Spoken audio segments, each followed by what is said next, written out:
Bien, como les hemos dicho antes, con nosotros está Enrique López, que es el portavoz de Podemos en la Junta General del Principado.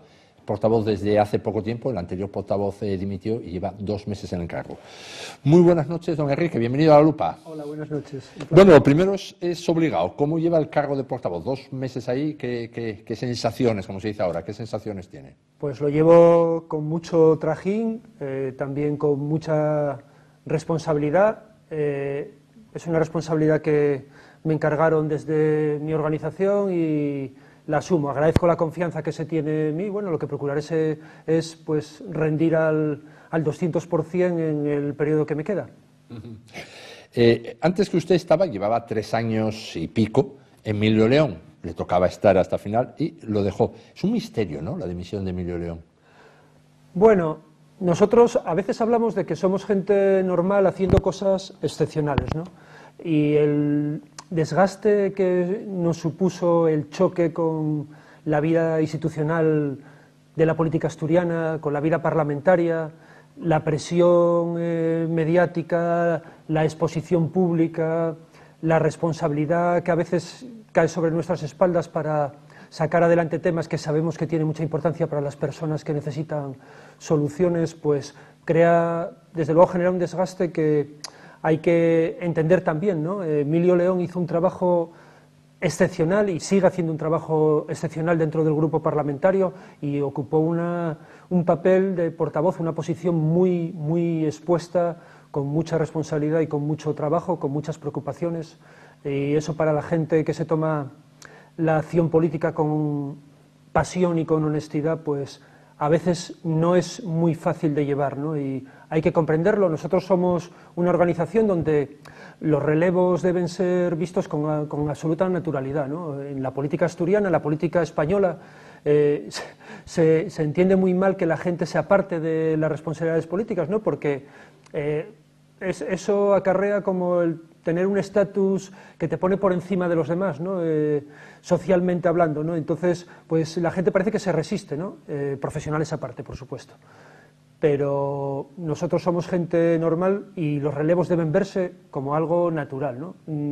Sabemos que el papel que nos toca hacer es representar la ilusión de mucha gente por cambiar la sociedad, y eso cuesta mucho trabajo y muchos esfuerzos. No todos vamos a poder estar tirando siempre en primera línea, hay que relevarse. Hombre, pero la gente normal está al mandato. Todos los portavoces normales de todos los partidos, colorados, azules, blancos, negros, están en el mandato, ¿no? 4 años. Casi lo que usted está dándonos con esta larga explicación es que es por estrés. Pues yo lo veo, siempre que lo vi aquí, es un hombre joven y encantado de la vida, sonriente, con humor, envidiable, vamos. Y ahora está agobiado, no puede, no duerme, la ilusión de las bases.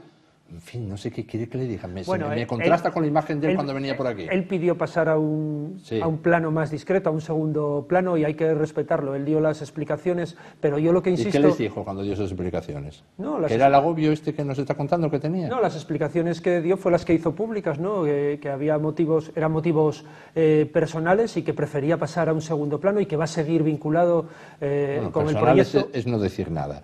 Es decir, no las quiero decir, me las guardo para mí. Son las explicaciones suyas y hay que respetarlas, ¿no? Al igual que hay que respetar mi decisión cuando digo que no voy a continuar, que además luego le pregunto por ello, sí. Desde el primer momento, ¿no? Pero son decisiones que hay que respetar porque yo seguí de primera línea, trabajé mucho con Emilio, codo con codo, en muchos tajos dentro de la vida parlamentaria y también desde fuera, ya le conozco de antes, en gran medida él es el responsable de que yo esté hoy en la Junta General del Principado involucrado con el proyecto de Podemos Asturias, y Emilio lleva mucho trabajo durante unos cuantos años creando esta organización, creando este proyecto junto con otras compañeras, con otros compañeros desde la nada, y hoy día somos la tercera fuerza política en representación en Asturias, con un 20% de la representación y con más de 100.000 votos.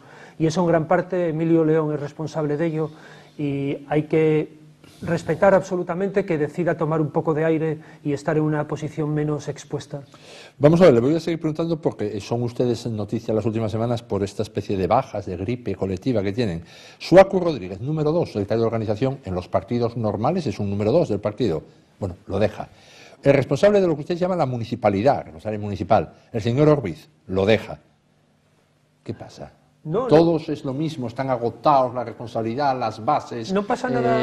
Razones personales, no quiero decir nada. No pasa nada especial. Tanto Xuaku como Lluismi, dos excelentes compañeros, tienen las mismas características que Emilio, ¿no? Desde el principio del proyecto, cuando el proyecto no era nada, se dedicaron uno a trabajar, a crear organización en el territorio de Asturias, en los concejos, y otro a intentar coordinar el trabajo municipalista. Y en un momento determinado pues deciden que ante esta nueva fase, donde vamos a encontrarnos dentro de 8 meses con unas elecciones autonómicas en Asturias y con elecciones municipales, que ante unos procesos de primarias que vamos a tener en los próximos meses, pues que ellos prefieren dar un paso atrás y que sean otros compañeros, otras compañeras quienes lo releven. Y eso hay que verlos de la más absoluta naturalidad. Ellos lo explicaron así también. Yo creo que estamos muy poco acostumbrados a que la gente entre y salga de la política por voluntad propia. Parece que a la gente entra en la política cuando la meten y sale de la política cuando ya no le queda otro remedio.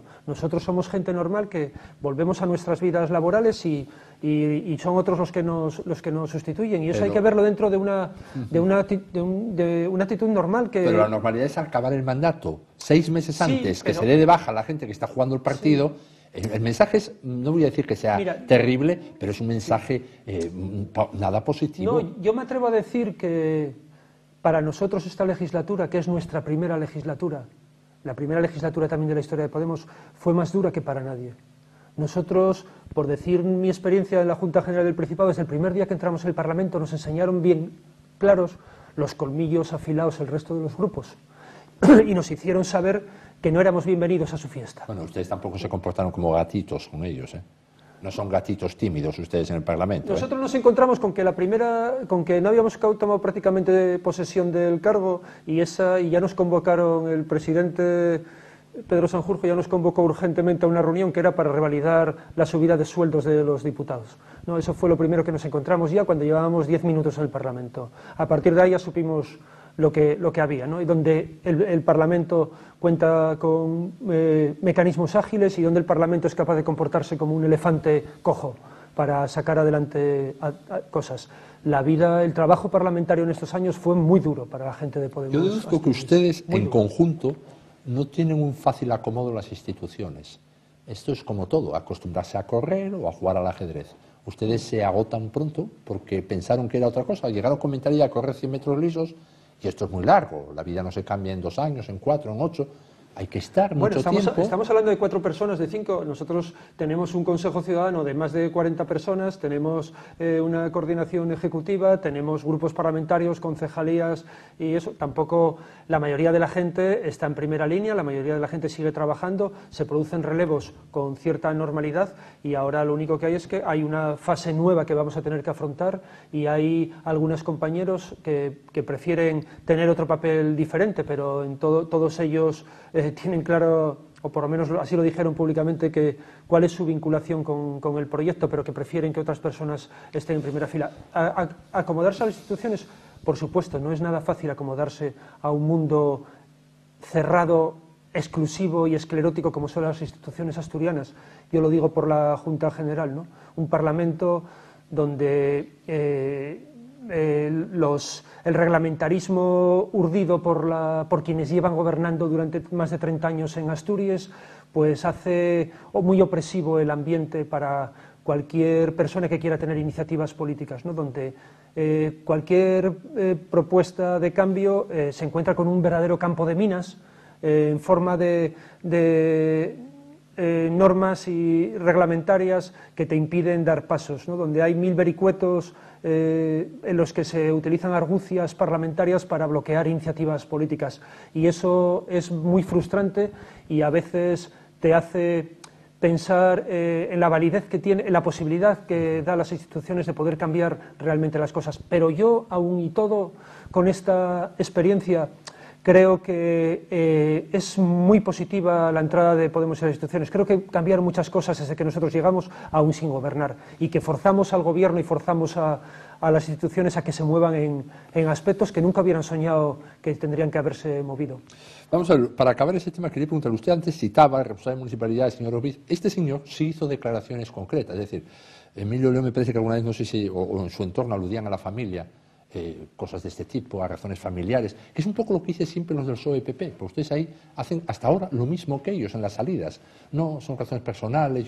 Bueno, este señor no, hizo declaraciones, lo que los colegas en deportes llaman una rajada. Hizo una rajada contra Daniel Ripa, contra el secretario general, que él no estaba de acuerdo con los métodos. El señor Orbiz, lo que yo leí en, no me acuerdo en dónde era, una vez que, bueno, rajada, hacía declaraciones críticas, como todo el mundo sale sin romper lo más mínimo, diciendo tal, bueno, pues este señor criticaba. ¿Hay críticas de dentro a la actual dirección del partido? Bueno, primero, no todo el mundo del PSOE o del PP se marcha diciendo razones personales. Algunos, como Trevín, se marchan en una puerta giratoria para una empresa para ser comisionado no sé dónde para vender productos de una línea de la que no tiene ninguna cualificación, nada más que su agenda política y su agenda de contactos desde la política. Las puertas giratorias, así marchan muchos del PSOE y del PP de la política, con puertas giratorias donde todavía puedan cobrar más dinero de lo que cobraban en la política. Nosotros somos una organización plural y admitimos las diferencias. Es que si Podemos no fuera algo plural, no tendría razón de ser. O sea, no pretendemos ser una secta, y menos en Podemos Asturias nunca pretendió ser una secta. Daniel Ripa acaba, hace 10 meses fue reelegido como secretario general en unas primarias abiertas donde obtuvo el mayor porcentaje de apoyos que obtuvo cualquier otro dirigente política en España, ¿no? Dentro de Podemos, en las primarias de Podemos. Lluismi Orbiz fue en la lista de Daniel Ripa y, bueno, no las declaraciones que haya podido hacer o no son de su responsabilidad, por supuesto, pero yo defiendo el derecho de Lluismi, mío y de cualquier otro compañero o compañera a discrepar de las líneas, a discutir, a deliberar y a intentar llegar a consensos, ¿no? Yo creo que la única línea roja, por hablar en un término que a veces se usaba por ahí, ¿no? La única línea roja que hay Lo vamos a usar esta noche. en la acción política es la lealtad. O sea, la única línea roja es la lealtad. La discrepancia es absolutamente legítima y deseable. La lealtad es lo que no es tolerable, ¿no? Lluismi siempre fue una persona leal con el proyecto y lo sigue siendo, y además me consta que lo va a seguir siendo en el futuro. Vamos a ver, vamos a pasar a otro asunto, de la legislatura, el mandato que le quedan, pues eso, 7 meses, 8 meses. Yo, si tuviera que decir con una palabra, es una legislatura de bloqueo. Estuvo bloqueada prácticamente para el público, para la gente. Bueno, estuvo viendo a las fuerzas políticas diciendo las cosas, prácticamente resumiéndolo con un comentario, digamos, no riguroso, decimos que no se hizo nada. Se enfrentaron unos discursos con otros, el gobierno por su cuenta ya se cuidó muy mucho de no hacer nada tampoco, desde el Parlamento no se le dejó lo que proponía, no surgió otra alternativa mayoritaria desde el Parlamento, y si surgió quedó en meras declaraciones institucionales. Bueno, vistos de fuera son 3 años y medio que estamos quietos.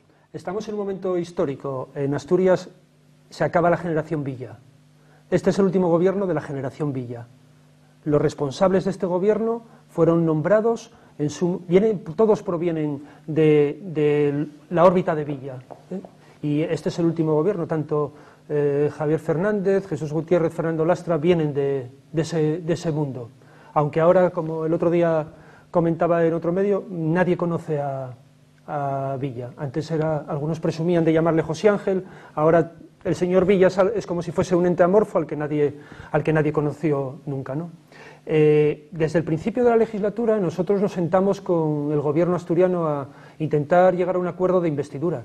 Entonces hablaba el gobierno asturiano de Javier Fernández, de sus aliados naturales. Nosotros pusimos sobre la mesa, creo que eran 5 puntos en aquel momento, y el gobierno asturiano nos estuvo dando largas durante 2, 3 semanas, un mes y algo, dándonos largas alrededor como en un juego de naipes, donde nos iba enseñando una carta para luego darnos cuenta de que era la misma carta del principio, ¿no? Entonces, bueno, lo que hicimos fue, a la hora de plantear la investidura, una vez llegados a la conclusión de que no podíamos apoyar a un gobierno que no estaba dispuesto a aceptar nada de lo que se le planteaba por Podemos Asturias, nos reunimos con Izquierda Unida para intentar contrarrestar los 14 diputados del Partido Socialista con los 9 más 5 que teníamos en el Parlamento asturiano entre Izquierda Unida y nosotros. Fue una reunión, no sé si lo recuerdas, que se hizo pública, fue pública, abierta a los medios, fueron para allá los medios y aguantaron varias horas de reunión, y donde Gaspar Llamazares, que era quien ejercía de portavoz de Izquierda Unida, dijo claramente que por responsabilidad ellos no iban a apoyar la opción de Emilio León, que era la que podíamos haber contrarrestado a Javier Fernández, evitando que la derecha pudiera confrontar por la presidencia de Asturias. En aquel momento yo lo dije a la gente de mi grupo parlamentario, tengámoslo claro, Llamazares prefiere al PSOE que a nosotros, ¿no? Y desde entonces, pues así fue, ¿no? Hubo un pacto de investidura minoritario, salieron con el apoyo de Ciudadanos e Izquierda Unida, bien recompensados, como manda la tradición parlamentaria asturiana, con unos buenos puestos de representación, la vicepresidencia primera para Izquierda Unida, pese a ser la cuarta fuerza, y la secretaría para Ciudadanos, pese a ser la última en resultados, porque el PSOE está acostumbrado a negociar así, está acostumbrado a negociar políticas dando prebendas. Y en eso cayó en su momento Izquierda Unida y Ciudadanos, y ellos son los que posibilitaron que un gobierno que ya entonces apuntaba a marchito se haya convertido en un gobierno moribundo. Y no hubo posibilidad luego en el resto de años de llegar a ningún acuerdo con la FSA, porque lo dijimos claramente y además sin ningún tapujo. O sea, la FSA está acostumbrada, muy mal acostumbrada, a gobernar en Asturias desde hace más de 30 años, imponiendo su mayoría absoluta o comprando con prebendas apoyos políticos. Y entonces nosotros no estamos aquí para eso, porque para esto no hubiéramos hecho el viaje, para esto hubiéramos seguido, la gente valía más haber seguido apoyando a los partidos que llevan 30 años haciendo de muleta del Partido Socialista. Bueno, dijo muchas cosas. Por empezar por el principio, no sé qué pintaba Villa en todo este bloqueo. Intenté seguir la pista, bueno, sí, son creaciones de Villa hasta generacionalmente los que están ahora, pero lo del bloqueo no pillo el asunto. Izquierda Unida jugó un papel, es indudable que jugó un papel dándole prelación al PSOE, pero en todo caso no iba por la vía del bloqueo. A mí lo que no me queda del todo claro es por qué 3 años y pico, porque yo, que me toca escribir todos los días y que les sigo a ustedes, durante mucho tiempo ustedes estaban cómodos marcando su postura y que no hubiera acuerdo. Es decir, bailar agarrado con el PSOE tiene también sus peligros, y yo los entiendo, sí, y mucho más por una fuerza que acaba de llegar y que no tiene compromisos y que puede ver mancillada su imagen. No sé si en algunos puntos ustedes al final intentaron, por ejemplo los presupuestos del año pasado, pero esas distancias, lo último que voy a hacer es liberar al PSOE de responsabilidades en el bloqueo, no lo voy a hacer porque no lo veo así, no por otra cosa, pero es que ustedes también tuvieron su responsabilidad, ustedes estaban cómodos diciendo, estos son los del PSOE, de Villa, etcétera, etcétera, nosotros somos los alternativos. Sí, bueno, nosotros no es cuestión de que nos encontremos más cómodos o no en la alternativa, es que nosotros honestamente y desde la humildad nos consideramos la alternativa, la única alternativa de cambio que hay en Asturias. ¿Qué ocurrió? Yo tuve la oportunidad de estar en todas las negociaciones presupuestarias, también en la negociación para el acuerdo de investidura del inicio de la legislatura. En todas las negociaciones presupuestarias el Partido Socialista siguió la misma técnica, la misma táctica, ¿no? La táctica pasa por exponer, una vez acabadas una vez hechas las cuentas con el aparato de la Administración, exponer cuáles son sus prioridades y todo lo más estar dispuesto a modificar flecos. Cuando una fuerza como nosotros no venimos con flecos, sino que ni venimos tampoco a plantear que en el concejo donde tenemos más influencia se haga tal obra o se haga esta otra actuación, sino que lo que planteamos es que se hagan políticas de cambio a la hora de gestionar la sanidad, que se hagan políticas de cambio en la vivienda, que se hagan políticas de cambio en los servicios públicos, en las privatizaciones de los servicios públicos, que se hagan políticas de cambio con el personal, el personal de la educación, que se hagan políticas de cambio en las etapas educativas. Cuando planteamos propuestas de fondo es cuando el Partido Socialista se pone las resistencias, ¿no? Y entonces pues estuvimos encontrándonos con diferentes resistencias según las negociaciones. En la primera negociación planteábamos cuestiones relacionadas, recuerdo, con corrupción, servicios públicos, vivienda, servicios sociales, ¿no?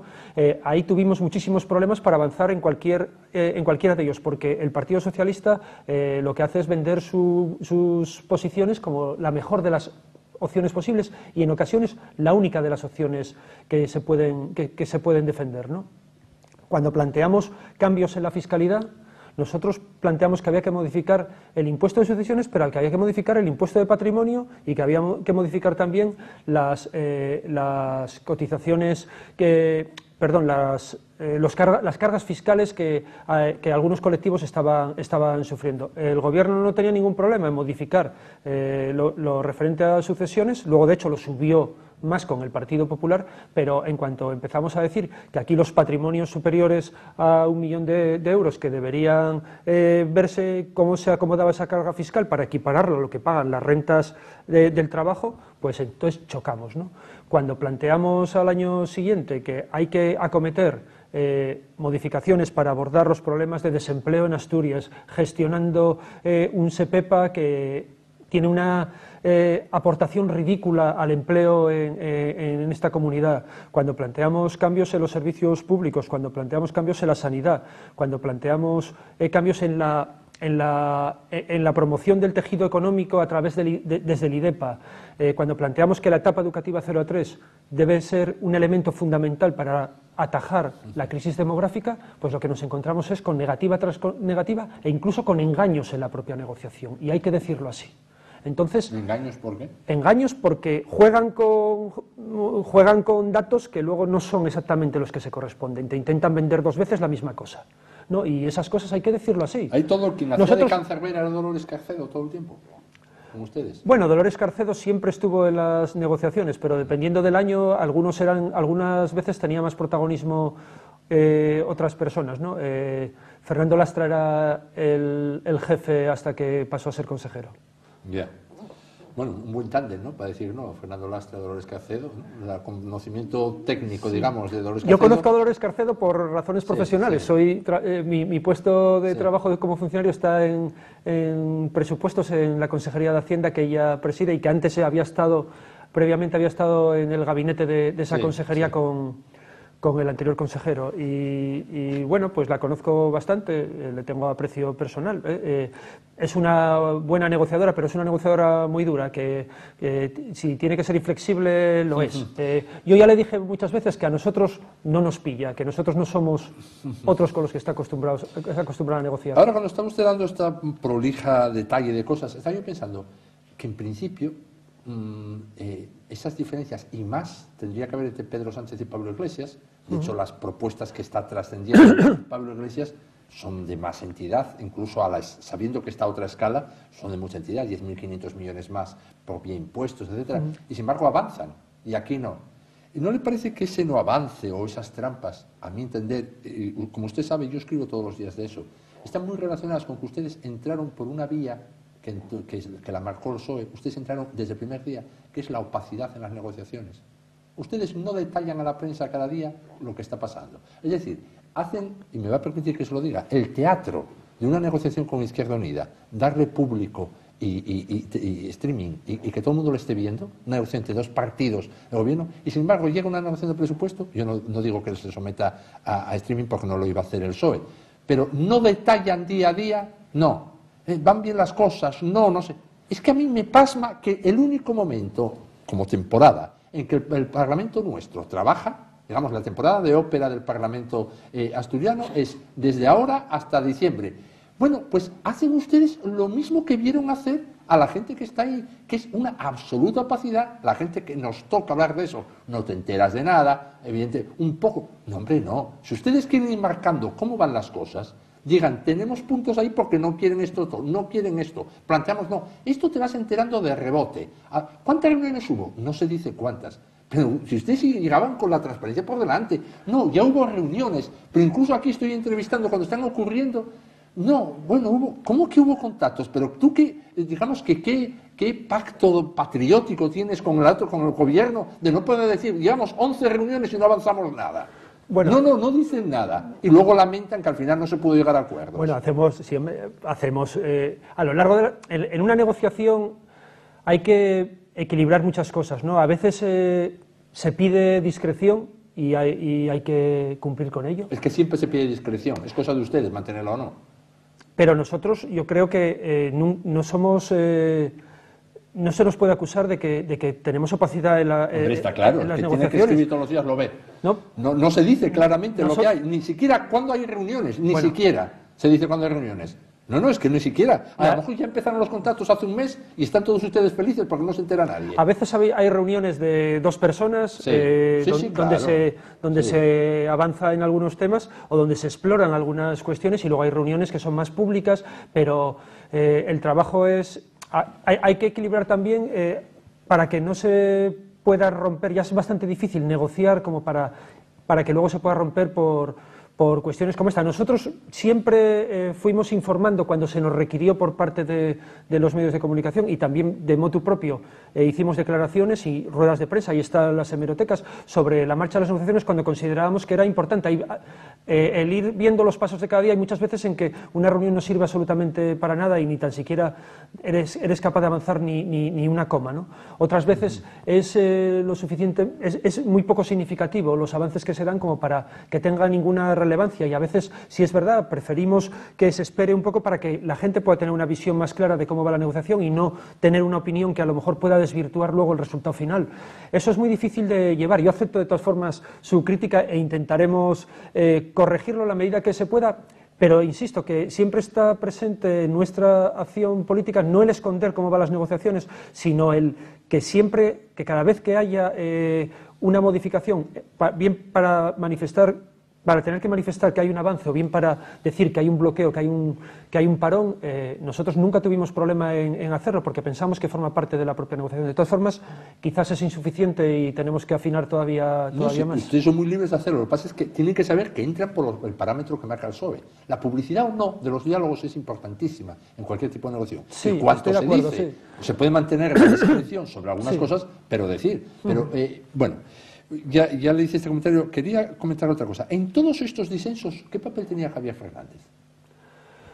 Pues Javier Fernández estuvo en las primeras reuniones cuando la investidura, para ver si le apoyábamos a él, y estuvo en la primera o la segunda, las 2 primeras reuniones de presupuestos, en alguna protocolaria también, en la segunda o tercera, en el segundo o tercer año, pero el peso de las negociaciones nunca lo llevó él. Tampoco sabemos por detrás cómo funciona el Partido Socialista. Lo que sí constatamos es que tanto en las negociaciones anteriores como en la última negociación presupuestaria, donde ya estaba la llamada nueva FSA, el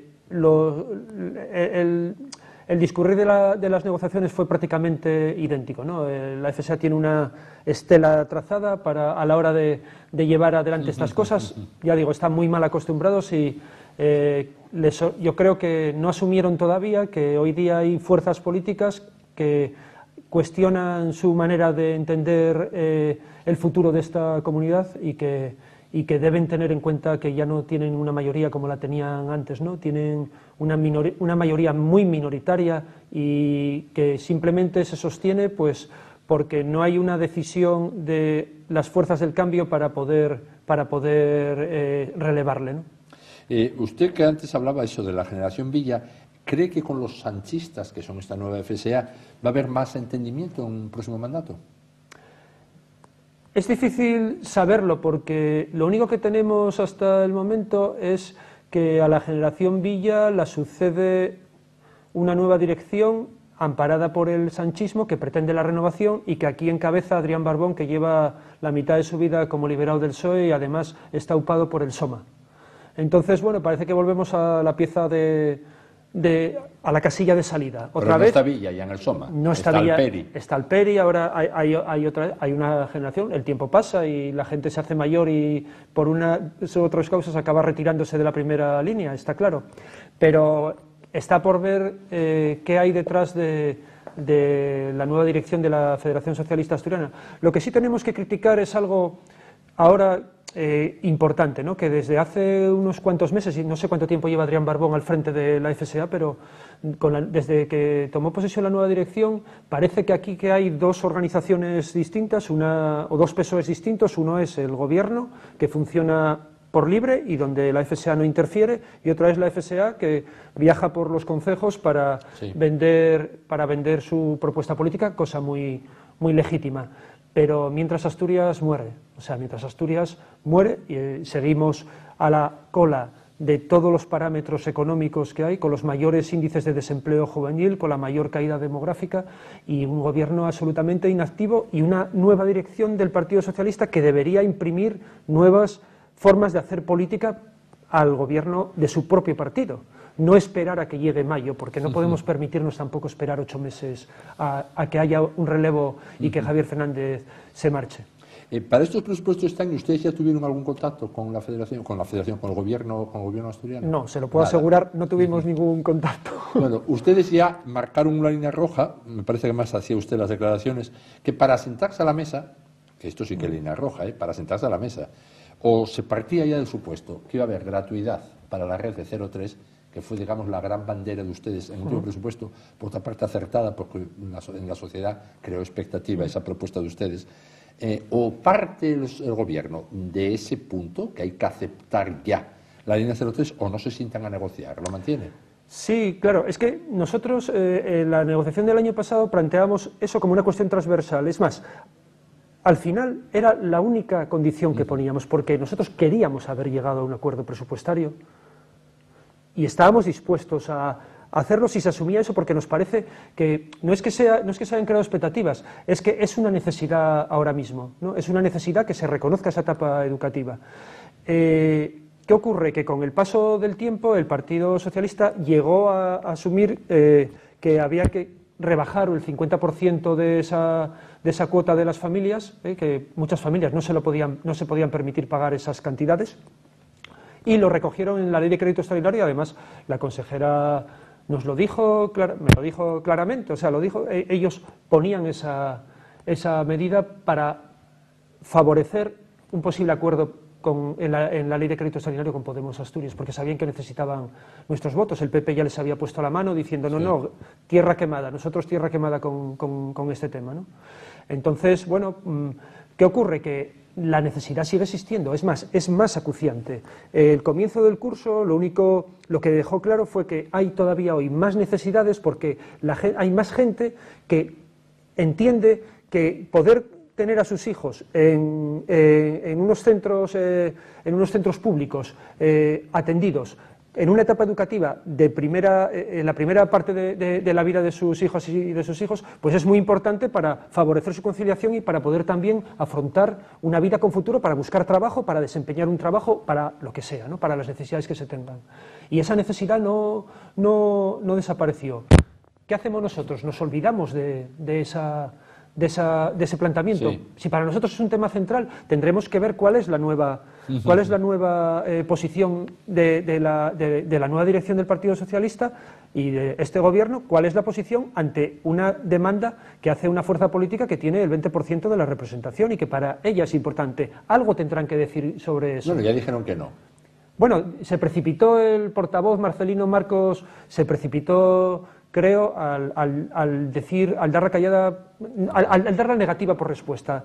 En Madrid ahora mismo, sí, dentro de la propuesta que todavía ayer se presentó por parte de Unidos Podemos, que llevó Pablo Iglesias al gobierno de Pedro Sánchez, uno de los temas que se contempla es ese. Sí. Y el gobierno de Pedro Sánchez parece que tiene disposición a discutirlo y a debatirlo. Aquí, insisto, tenemos el PSOE más carca de toda España.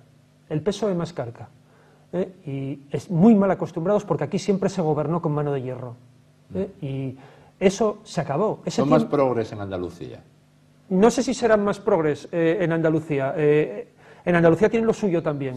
Los dos tienen unas características muy parecidas en cuanto a que son partidos que llevan gobernando más de 3 décadas y eso crea muy malas inercias.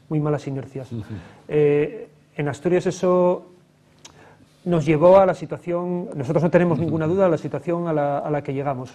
Y el PSOE de aquí debe tomar nota de cuál es la receptividad que se está teniendo a propuestas de Unidos Podemos, donde hay un gobierno del Partido Socialista con Pedro Sánchez, con una minoría minoritaria, no minoría mayoritaria como aquí, minoría minoritaria, sustentada por Unidos Podemos, donde, bueno, se puso a cambio de nada y ahora hay que ver qué políticas son las que tienen que aparte de que aquí dicen que no hay dinero, les quería decir más cosas. Si no hay presupuesto, que yo creo que es, si esto fuera una carrera de caballos, yo era lo que hubiera apostado desde el minuto 1, que no va a haber presupuestos, Ustedes no se van a entender con ellos porque en los 3 años anteriores no, 6 meses antes de las elecciones no tiene sentido, cuando se marcan distancias con lo que es el perfil electoral de cada grupo. Al menos lo que pasa en todos los lados esto. Esto pasa aquí, pasa en Andalucía y creo que en Shanghái también. Bueno, entonces yo le digo lo siguiente, aquí va a haber problemas. Salario social, bueno, si hay que ampliarlo, ¿cómo se amplía? Va a ser difícil andar gestionando otra vez créditos presupuestarios. Se va a dejar todo eso para agosto. Inversión productiva. Ustedes hacían una primera intervención sobre el presupuesto este año, todavía en agosto, que me parecía muy novedosa de ustedes, porque ponían en un sitio que clásicamente pusieron las fuerzas de izquierda ahí siempre el acento, que eran los puestos de trabajo a través de la inversión. Porque ustedes llegaron igual que en la intervención, con el cheque social. Aquí, Asturias, en la propuesta de ustedes, aunque usted no me va a dar la razón, es que si creamos unas grandes subvenciones para los pobres, estamos haciendo ya la política de la región, con lo cual yo creo que en absoluto. Para eso serían unos buenos servicios sociales y se acabó. Bueno, ustedes ahora ponían el dedo en un sitio, yo creo que acertado, en la inversión, en los puestos de trabajo. Bueno, si por culpa de la línea 03 no hay presupuesto, salario social quedará bloqueado, ya sabemos lo que pasa aquí. No se dice que no, se retardan los expedientes meses y meses y meses y a partir de agosto del año que viene se retomará, la inversión productiva quedará para otro momento. Bueno, este es el desastre cotidiano al que vamos abocados, ¿no? Lo primero, si hay dinero. Lo que pasa es que está mal gestionado. Nosotros lo planteamos en todas y cada una de las negociaciones presupuestarias. Nosotros exigimos un cambio en la gestión del dinero público, porque creemos que está mal gestionado. Creemos que está mal gestionado el sector público y creemos que están mal gestionados sectores como la sanidad asturiana, donde la capacidad de mejora en la gestión de los recursos es muy grande. Pero eso es un anatema para el Partido Socialista. Cualquier cambio en la gestión pública para ellos es un anatema. Y nosotros lo tenemos que decir claramente, no estamos de acuerdo con la red que se creó de administración paralela desde los años grandonistas del presidente Areces. No estamos de acuerdo con que haya 70 y pico entes instrumentales, dependiendo de esta comunidad autónoma, que no llegamos ni al 1.000.000 de habitantes y que tenemos un presupuesto de 4.000 millones y una representación de un 3% aproximadamente, o quizás menos ya, en el Estado. Entonces, pensamos que hay otras maneras de gestionarlo. Y que quede claro que no estamos hablando de cuestionar el sector público, sino de cuestionar este sector público. Nosotros no queremos que se privaticen los servicios públicos, sino queremos que se gestionen desde lo público los servicios con eficacia y con eficiencia, sin redes clientelares, sin entes instrumentales, sin intermediarios y sin amigos colocados. Eso es lo que queremos. Queremos que se gestione una sanidad que se lleva el 40%, creo recordar, del presupuesto asturiano, que se gestione una sanidad de otra manera, que se gestione una sanidad no dependiendo tanto de las multinacionales farmacéuticas que nos están sangrando el presupuesto y que sí atienda más a los problemas estructurales que tiene la sanidad y la falta de recursos públicos, de recursos humanos, porque eso está haciendo sufrir a la gente. El mayor coste son los recursos humanos, ¿eh? Más del 50% del gasto sanitario están los recursos humanos. Sí, pero es normal. Sí. Vamos a ver, es normal que hay unos servicios básicos, servicios públicos básicos, y entre ellos podríamos poner, no sé si en el primer lugar, pero sí de los más relevantes, la sanidad. Más en una población, ya no quiero ir a las características de la población en Asturias, una población tremendamente envejecida, creo que tenemos la población más envejecida del mundo, creo, o cerca de Japón o algo así, ¿no? Bueno, tenemos unos niveles muy altos de envejecimiento de población y también de decrecimiento demográfico. Aquí la gente se marcha porque no hay alternativas. Aquí la gente se marcha, 41.000 chavales marcharon en los últimos años de aquí, chavalas muy bien formados. La generación mejor formada de nuestra historia. Es un derroche que no nos podemos permitir. Oiga, ¿ustedes qué? Y tenemos una sanidad donde sí se necesitan los recursos humanos. Es que si no, no funciona. Es que si no, lo que hay son las listas de espera. Es que si no, lo que hay son los conciertos de la sanidad con hospitales privados, con lo que los servicios salen mucho más caros. Aquí se promociona conciertos con entidades privadas frente a la contratación de personal público, habiendo una necesidad ineludible, que es atender la salud de la población. ¿Ustedes impuestos van a proponer subir impuestos, ya que hoy día es lo que se lleva en el discurso, sobre todo de las fuerzas de izquierda hoy día en España? Bueno, ayer se presentó una propuesta por parte de Unidos Podemos en el Estado, al gobierno de Pedro Sánchez, donde se plantea un mayor gasto social. y se plantea una subida de impuestos para determinados sectores. Sí, decían ustedes aquí, la de Pablo Iglesias son 10.500 millones. Ustedes aquí en Asturias proponen algo especial, impuestos medioambientales, el IRPF autonómico, en fin, no sé, no les voy a dar ideas. En nuestra organización estamos perfilando la propuesta concreta que vamos a presentar en la negociación presupuestaria, ¿no? No hay una capacidad impositiva muy grande desde las autonomías. Se podía modular algunas cuestiones. Nosotros sí planteamos, en la línea de lo que se plantea en Madrid, planteábamos en su momento un incremento de la carga fiscal de los salarios más altos, ¿no? Se hablaba en Madrid de 120.000 euros, sí, que son gente que cobra 10.000 euros al mes. Nos parece que hay condiciones objetivas para que tribute algo más, sobre todo en un país donde la carga fiscal reposa fundamentalmente en las rentas del trabajo, ¿no? España necesita una modernización fiscal, necesita casi una revolución fiscal, ¿no? Porque es el país donde hay mayores desequilibrios a la hora de tributar entre las rentas del trabajo y también lo que tributan otras sociedades, ¿no? En España hay instrumentos de ingeniería fiscal que permiten eximir de impuestos a grandes empresas y a muchas entidades bancarias. Nosotros pensamos que quienes más beneficios sacan de la actividad económica deben también contribuir en la medida de sus posibilidades, como contribuimos los trabajadores y las trabajadoras, como contribuyen los autónomos o como contribuyen las pequeñas empresas, ¿no? Que tienen que pagar sus impuestos religiosamente. Las grandes sociedades se están evadiendo de esa responsabilidad con entidades instrumentales, y eso no puede ser. Eso es de justicia social, de justicia fiscal, el que contribuyan en la medida que le corresponde. Oiga, ¿qué le pareció que vino por aquí el secretario general de Fomento, del Ministerio de Fomento, el otro día, la semana pasada, un acto sobre el corredor del Atlántico, del noroeste, sí. Exactamente, y planteó, entre otras cosas, que va a hacer un estudio informativo, lo va a licitar sobre la red de cercanías ferroviaria, que ya había un plan concretísimo del anterior ministro de Fomento, que el plan de vías de Gijón, que lo van a mirar desde el principio, y además ya anuncia que si está mal se rehace entero. No da un plazo para cuando se va a hacer la variante Pajares. Hoy daban unos plazos exactos sobre Granada, incluso diciendo plazos para los trenes de prueba, en fin, una cosa increíble. ¿Qué le parece esto?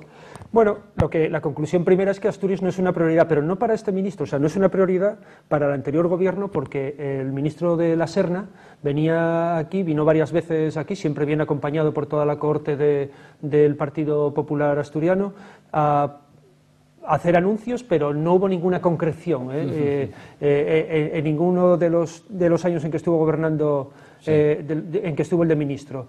Ahora viene el nuevo ministro y lo que plantea es que va a hacer un estudio, que va a revisar el plan de vías. Eso, sí, lo que nos está transmitiendo es que no va a haber actuaciones para desarrollar ni el plan de vías ni nada. No van a hacer actuaciones. Y ese es el mensaje que nos está lanzando, ¿no? Todo eso hay que enmarcarlo en el papel ya no secundario, sino casi terciario que viene teniendo Asturias entre las prioridades, entre las comunidades que se consideran como prioritarias a la hora del desarrollo en este país, ¿no? Está claro que se descarta el eje atlántico y se apuesta por el eje del Mediterráneo. Y ahí es donde se está ahora mismo debatiendo sobre cuál es el papel que la nueva financiación autonómica nos puede tocar cuando hay una apuesta clara por otras regiones, por otras zonas, por otras comarcas suprarregionales frente a Asturias, ¿no? Que parecemos estar ahora mismo más en la periferia de lo que nunca estuvimos. Nosotros planteamos 30 medidas desde Podemos y desde Unidos Podemos se plantearon 30 medidas en Asturias desde Asturias para el gobierno de Pedro Sánchez, y próximamente vamos a tener una reunión con la delegada del gobierno, la pedimos esta semana pasada, y le llevaremos esas 30 medidas, como le llevaremos también los problemas que para nosotros sufre Asturias, graves, de aislamiento, de cerco en las comunicaciones, y también de regresión demográfica y de pérdida de población acusada como la que estamos sufriendo. Quería preguntarle un asunto que ha sido estrella este verano, la descarbonización express. ¿Cuál es la postura de Podemos? Bueno, nosotros planteamos desde el principio que creemos que la descarbonización es un proceso inevitable, que además está ya escrito y está ya acordado. Y está acordado en la Unión Europea y también por los distintos gobiernos que se fueron sucediendo, del PP, del PSOE y del PP, ¿no?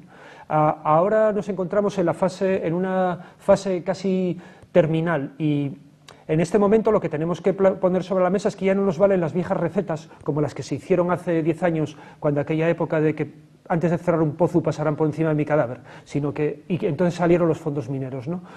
Sino que ahora lo que hay que poner son otras cuestiones encima de la mesa, como es la regeneración productiva. Nosotros no vamos a admitir el cierre de ninguna central, ni vamos a admitir el cierre de ningún centro de trabajo, ni de ningún pozo minero, si no hay un proyecto alternativo que garantice la actividad económica y los mismos puestos de trabajo en la población, en el territorio donde se produzca ese vacío. Y eso es lo que planteamos cuando hablamos de transición justa. Es injusto que se quiera achacar... ¿Y quién pone esos puestos de trabajo? Ustedes dicen, hay esa térmica, 100 empleos directos. Bueno, a ver, otra cosa es, ¿quién pone esos? Empresas como Iberdrola... ¿Les van a obligar a que pongan otro centro de trabajo? Empresas como Iberdrola, que sacaron buen beneficio de la térmica de Lada, por poner un ejemplo, que tienen unos beneficios más que millonarios, que forman parte del blindaje eléctrico que oprime mediante las facturas a la gente, teniendo la electricidad más cara, o de las más caras de toda Europa, lo que hay que hacer es exigirles corresponsabilidad. ¿Pero y qué van a poner ellos? ¿Una fábrica de grifos o qué? ¿Así, ellos? Tanto desde las instituciones públicas como desde las empresas, las grandes empresas, porque cuando hablamos de empresas eléctricas hablamos de grandes empresas que tienen un monopolio, que aprovechan bien y que no son empresas deficitarias, sino que cada año sacan más beneficios y además cada año nos suben más la factura de la luz. ¿La legislación permite obligarles a que pongan una fábrica? Hay que llegar a otro sitio. Hay que llegar a acuerdos con esas empresas para exigir que tengan una corresponsabilidad con los territorios donde sacaron beneficios. Porque la gente, en Asturias, las comarcas mineras no se pueden permitir más pérdida de puestos de trabajo. Nosotros no somos... Cuando se habla del cierre de la minería, cuando se plantea cuáles son las posturas de unos o de otros, nosotros tenemos que acudir al canal Historia y ver cuál fue aquí la evolución de la minería.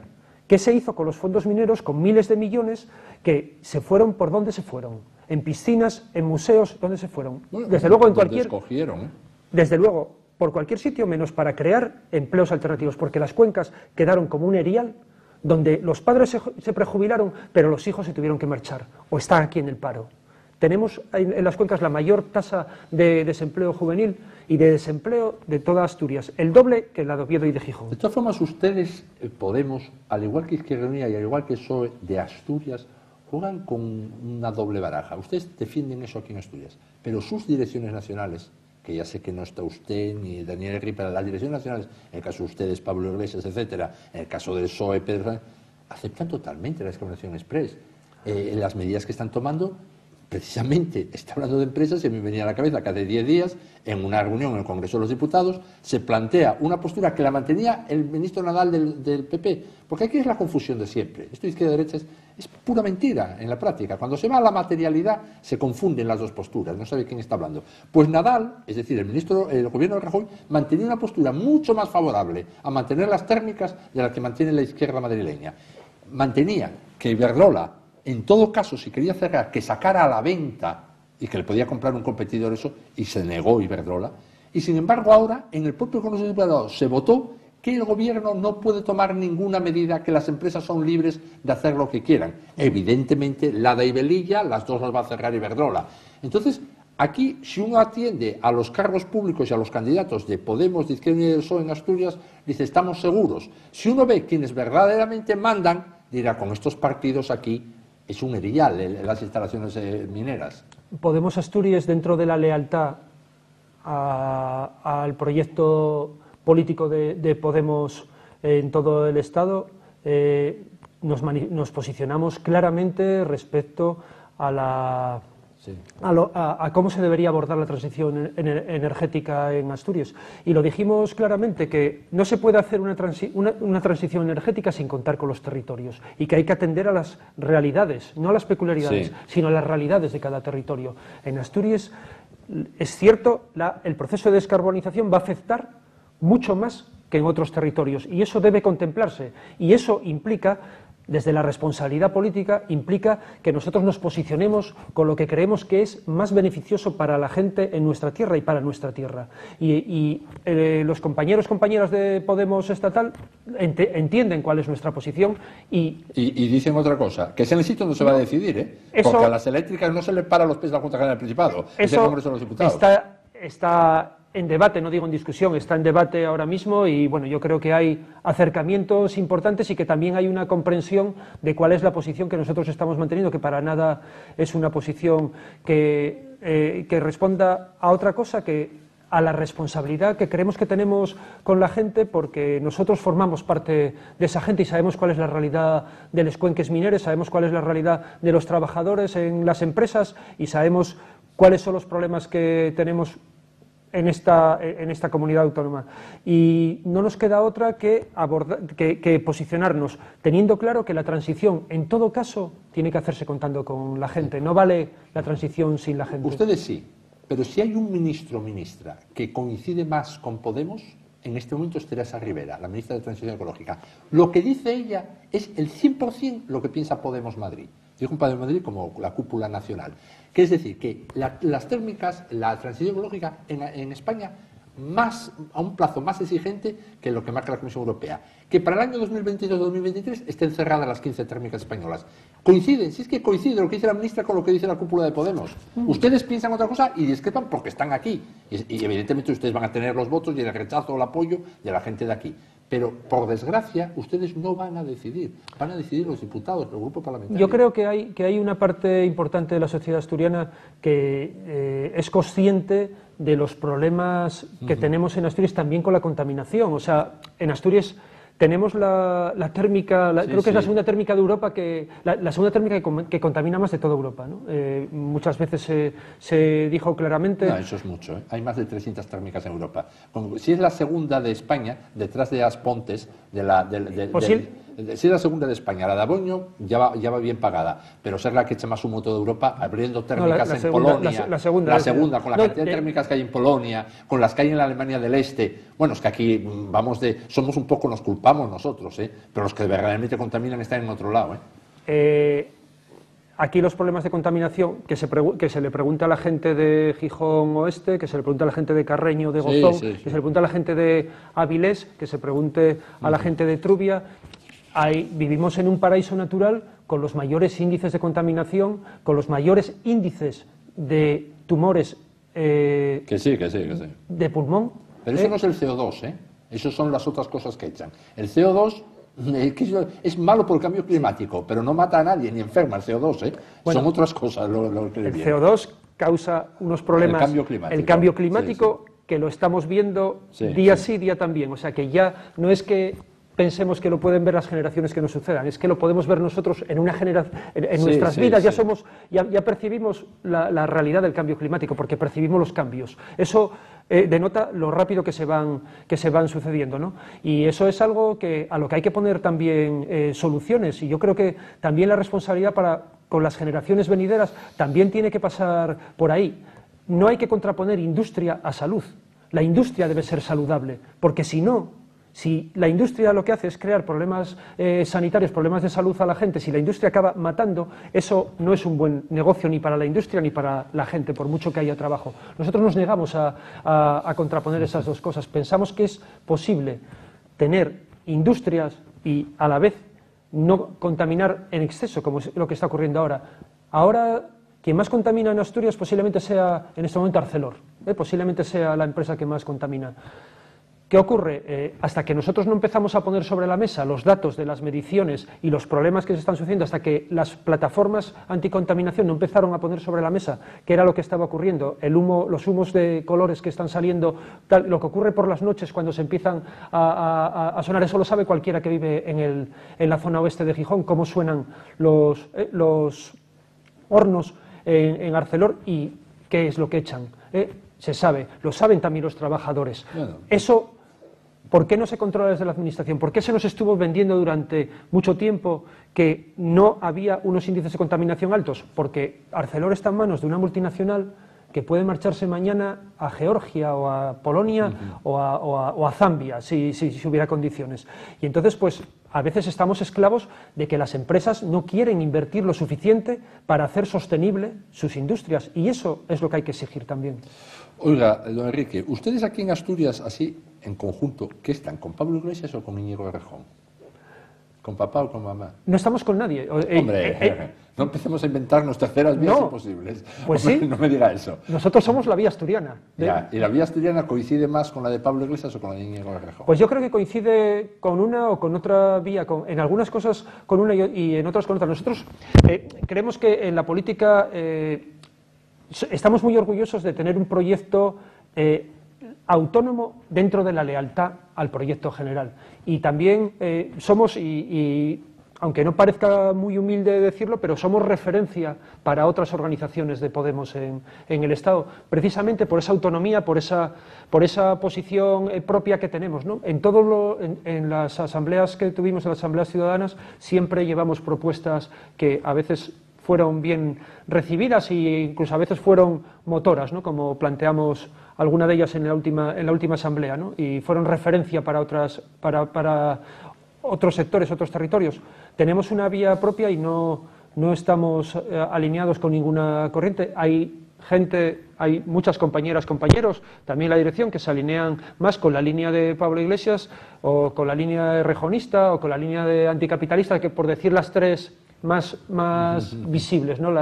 Pero somos una organización, y se lo digo con toda claridad, muy plural, enormemente plural. Asturias tiene muchas peculiaridades, el Podemos de Asturias tiene muchas peculiaridades que no hay en otros sitios. Y ustedes a la vez, sin embargo, muy obedientes, ¿no? Digo porque el seísmo Galapagar, cuando se supo que una pareja humilde que cobran 3 sueldos mínimos, que eran Irene Montero y Pablo Iglesias, aquí, salvo el absolutamente y honrosa excepción del secretario general, de Daniel Ripa, que a escala de España demostró una personalidad y un criterio que en otros lo faltó, yo pensaba que aquí, una vez que se atrevió el secretario general, que iba más gente a decir nada. Silencio tal, es más, hubo algunas diputadas que salieron diciendo que era feo haber sacado esto, lo cual me parece, vamos, que es, no sé, si es una fuerza tan crítica, tan innovadora, tan revolucionaria, si quedan callados como, no sé... Ya lo dijo el secretario general, ya está. No, hombre, pero salieron unas diputadas diciéndole que se había equivocado. Salieron diciendo que no, que sacaron a destiempo, que no había que haber sacado... Bueno, lo cual es alucinante. Criticar a solo el PP cuando se hace lo mismo. Yo formo parte del proyecto de Asturias 2019, que fue el proyecto que encabezó Dani Ripa. Yo y estoy convencido que, al igual que digo yo, lo comparten muchísimos compañeros de la dirección y de las bases de Podemos. Lo que dijo Daniel Ripa responde a un sentir muy extendido dentro de Podemos Asturias. No nos pareció que fuera oportuno, no porque no tenga derecho Pablo Iglesias, Irene Montero, como cualquier persona, a hacer con su dinero lo que quiera, sino porque... es una contraimagen. ¿Por qué está dudando? Usted habla con fuerza toda la noche y llega ahora y empieza bueno, pues lo digo yo por usted, es un contrasentido absoluto. Gente que va de más roja que rojo y llega y se echa un chalé en la sierra con una especie de tinaja toilette allí y demás. Bueno, es que me parece un contrasentido absoluto. Sí, es una tinaja toilette lo que se echaron. Ahora creo que iban a hacer una tertulia o algo leí yo por ahí. Vamos, me parece alucinante. No, lo único que intentaba era medir las palabras para que no se malinterprete, porque estamos acostumbrados a que se malinterpretan muchas veces nuestras palabras, sobre todo cuando hablamos de cuestiones internas. Siempre tenemos como ahí, parece que se tiene como el fusil preparado para ver si decimos algo que pueda crear alguna cuña y tal. Yo lo que quería decir era que Daniel Ripa habló con bastante claridad y yo coincido con sus palabras y lo dicho, creo que hay una parte muy importante de Podemos Asturias que también se solidariza con esas palabras. La relación con Izquierda Unida no es manifiestamente mejorable aquí en Asturias. ¿En Asturias? Sí. Por supuesto. Porque creo que hasta ahora Usted habla de Unidos Podemos, pero discreparon en un montón de cosas continuamente. Ya desde esa primera cita con Gaspar Llamazares, Sí, ¿la contó usted aquí? Sí, bueno, yo, dentro del respeto a otra organización, a una organización como Izquierda Unida, que además es una organización hermana que fuimos juntos a las elecciones, a las últimas elecciones generales, pues bueno, creo que en Asturias hay la Izquierda Unida más fuerte de todo el Estado, quizás casi la única que no sé, Sí. con Andalucía también, Sí, qué sí. casualidad también. Pero aquí tienen diputados más que allí. De 9 diputados autonómicos, 5 aquí. Aquí tienen diputados, ¿no? Y bueno, lo que hay es que se viene manteniendo una posición, sobre todo en el grupo parlamentario, de difícil conjunción de propuestas y de acciones, ¿no?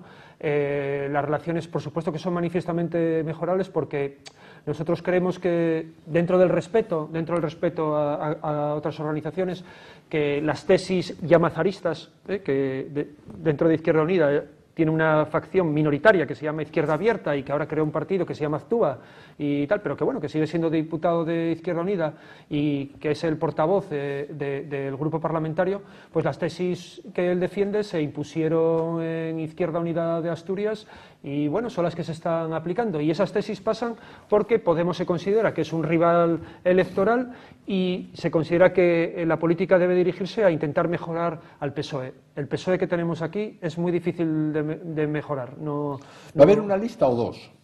¿Lista Izquierda Unida, lista Podemos, Unidos Podemos o todos juntos? Bueno, nosotros intentaremos que haya una confluencia y de hecho se está llegando a acuerdos... En Langreo y en Avilés. En Langreo y en Avilés, que no es poco, ¿eh? Que no es poco, pero a escala regional va a haber una lista que o no dos. Es poco. A escala regional, por parte de Podemos Asturias, vamos a intentar explorar todas las posibilidades, pero Izquierda Unida ya llamó un par de veces a sus afiliadas, a sus afiliados, a manifestarse contra la confluencia. Y eso, bueno, parece que al menos de partida dificulta las cosas, pero bueno, estamos acostumbrados a negociar con la FSA, esto tendría que ser más fácil, veremos a ver. Bueno, casi seguro que haya dos listas, ¿no?, regionales. Puede ser, ahora mismo, si me dijera para dentro de un mes o las elecciones, pues tal como están ahora mismo las cosas, mucho tendrían que cambiar para que se pudiera ir en una lista única. Ahora, nosotros creemos que la confluencia forma parte del ADN de Podemos, no la confluencia con Izquierda Unida, sino la confluencia con la sociedad, la confluencia con los movimientos sociales, la confluencia con otras organizaciones, la confluencia con las